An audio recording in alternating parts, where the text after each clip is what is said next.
Ciao ragazzi, bentornati sul mio canale.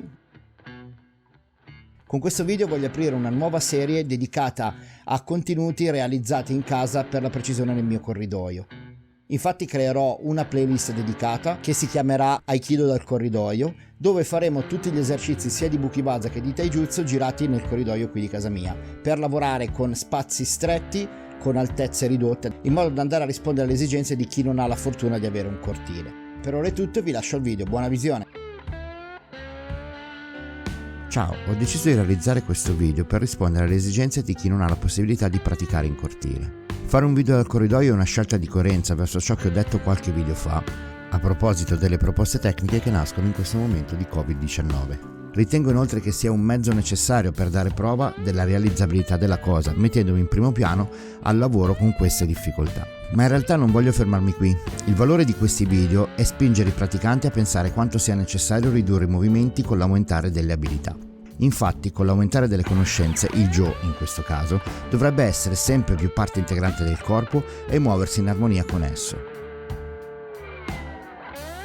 I movimenti dovrebbero partire dal centro e muovere le estremità e non il contrario, e il Jo dovrebbe diventare una delle estremità del corpo. Ma mi raccomando, non siate maliziosi. Ogni movimento dovrebbe essere piccolo, razionale e garantire la massima efficienza e integrazione corporea. Immaginate un bambino di un paio d'anni che corre. Ecco, quello è il principiante, che corre con il sedere che spapera a destra e a sinistra e le braccia che sballonzolano per fare da contrappesi inanimati. Ora pensate a un corridore, un atleta, e pensate all'eleganza dei suoi movimenti, come il corpo si muove elegantemente e in armonia fra tutte le sue parti. Ogni movimento è essenziale e ha uno scopo. Ecco, questo, nel nostro esempio, è il graduato.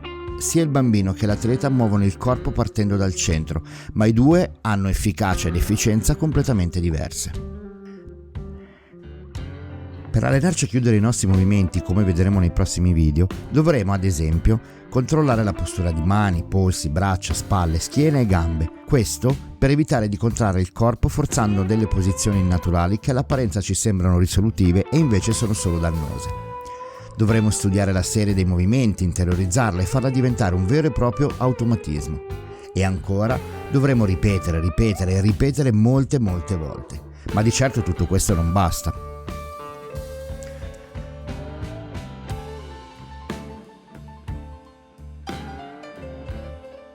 Ovvio è che non potrò fare o mostrare o spiegare tutto tramite un video, anche perché, come ho già detto più volte, il video non sostituisce la pratica da tatami, ma può essere un buono strumento per integrarla, e in questo momento, oltretutto, è l'unico che abbiamo a disposizione.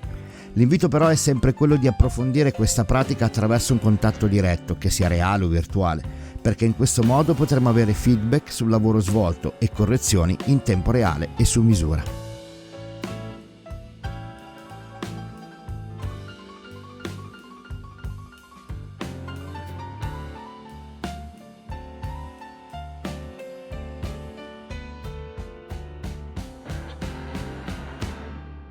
Il video di oggi è finito, se ti è piaciuto lasciami un like e come sempre se ritieni interessante questo contenuto puoi condividerlo con i tuoi amici, colleghi di pratica, studenti o docenti. E noi ci vediamo al prossimo video. Ciao!